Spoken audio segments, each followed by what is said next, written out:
Monsieur le maire, on est donc aujourd'hui à Lens, belle journée. Alors c'est important cette journée, cet équipement? Oui, parce que je pense que pendant trop longtemps, depuis 2003-2004, la population s'est inquiétée. Et parfois, beaucoup disaient le maire de Lens, maintenant, c'est tout pour le Louvre. Bon, ça partait évidemment d'une inquiétude que je peux comprendre légitime. Alors, depuis, on a vu évidemment les aménagements du territoire sur le plan du logement. Et puis, j'ai voulu montrer que, contrairement à la réputation que l'on me collait où je n'étais pas très sportif, moi, l'ancien athlète, justement en athlétisme, j'ai voulu montrer qu'il n'y avait pas que la culture, le sport restait véritablement une vitrine fondamentale. Et quand le président Dupilet a lancé ce fabuleux défi d'être la vitrine des JO 2012, certes à Londres, mais nous sommes la base arrière, la banlieue de Londres.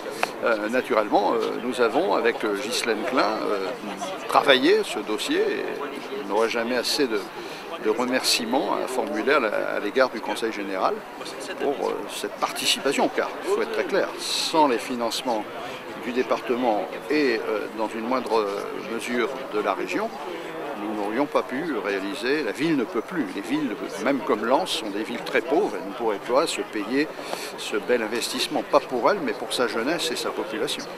Il y a deux clubs, si vous préférez, sur Lens, et le président est M. Pochon, qui est là aujourd'hui et qui est vice-président de la Fédé.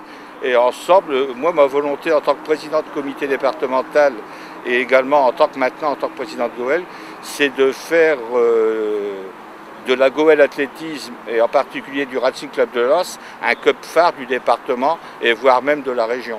Parce qu'avec une installation comme ça, on n'a pas le droit de le laisser. On doit respecter les gens qui ont payé, comme la municipalité, que je remercie, et le Conseil général et tous ceux qui ont financé ces projets, quoi. On est dans l'esprit de Léo Lagrange qui était d'ouvrir, de multiplier les stades, les lieux d'accueil pour la jeunesse afin de diversifier les possibilités d'activité. Et bon, avec cette phrase merveilleuse, il ne faut pas tracer un seul chemin, il faut toutes les routes pour la jeunesse. Ici, en permettant de pratiquer tout l'athlétisme, pas seulement la course, parce que les gens croient que l'athlétisme c'est de 100 mètres, mais c'est de lancer un marteau, c'est de lancer le disque, c'est de lancer le javelot, c'est de faire du saut à la perche, c'est de faire du triple saut. Tout cela est concentré sur un seul stade. Je trouve que ça c'est merveilleux et on donne à des quantités de jeunes de nouvelles ouvertures et surtout des ouvertures de qualité. Car autrefois, lorsqu'on faisait de la compétition sportive de montant, on courait sur des escarbilles, mais maintenant on court sur des lieux qui sont mesurés au millimètre près par rapport aux exigences des plus grands champions. Et le terrain ici, tel qu'il a été conçu, il est le même terrain que celui des Jeux Olympiques de Pékin et celui des Jeux Olympiques de Londres, parce qu'il a été aussi fait par la même société. Et donc là on a ville de Lens, département, région. Finalement une réforme territoriale n'est pas très utile. Je vais vous dire qu'il y a bien longtemps que je le pense, que l'on nous laisse travailler en paix. Nous sommes, d'ailleurs c'est une insulte pour tout vous dire aux élus locaux. Je ne vais pas tomber dans des analyses politiciennes aujourd'hui, j'aurai l'occasion encore de le faire, mais de vous à moi c'est une insulte. Parce qu'en matière de gestion et de leçons de finances publiques, je pense que si l'État veut venir faire un stage dans nos collectivités publiques, on peut être pauvre et réussir par une très bonne gestion à inaugurer des produits comme celui qu'on va inaugurer, le stade olympique de Lens Léo Lagrange. Ça montre que quand on mutualise les moyens, qu'on fait des additions, on arrive à faire des grandes choses de qualité, de compétitivité internationale.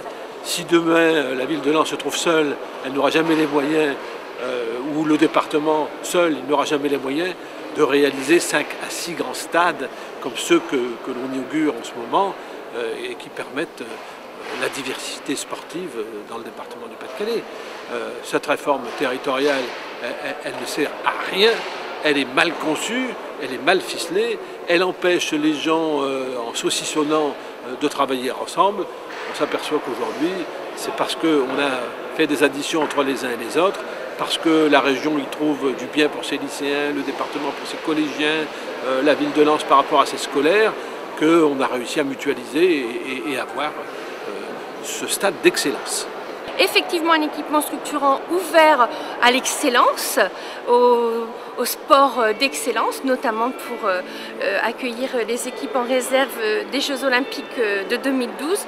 Mais c'est aussi un espace qui est complètement ouvert au grand public et chacun peut venir y trouver le temps qu'il veut y dédier à son capital santé et à son capital bien-être. Je pense qu'un gouvernement digne de ce nom, c'est-à-dire qui est là pour servir les intérêts du peuple, chose pour laquelle il était élu, c'est-à-dire l'intérêt du plus grand nombre, doit redonner une impulsion au développement sportif, au développement culturel, au développement du loisir, au développement du plein air, au développement de tout ce qui est départ en vacances, connaissance du terrain, de redécouverte des sports de montagne, redécouverte des sports de mer, l'esprit de Léo Lagrange.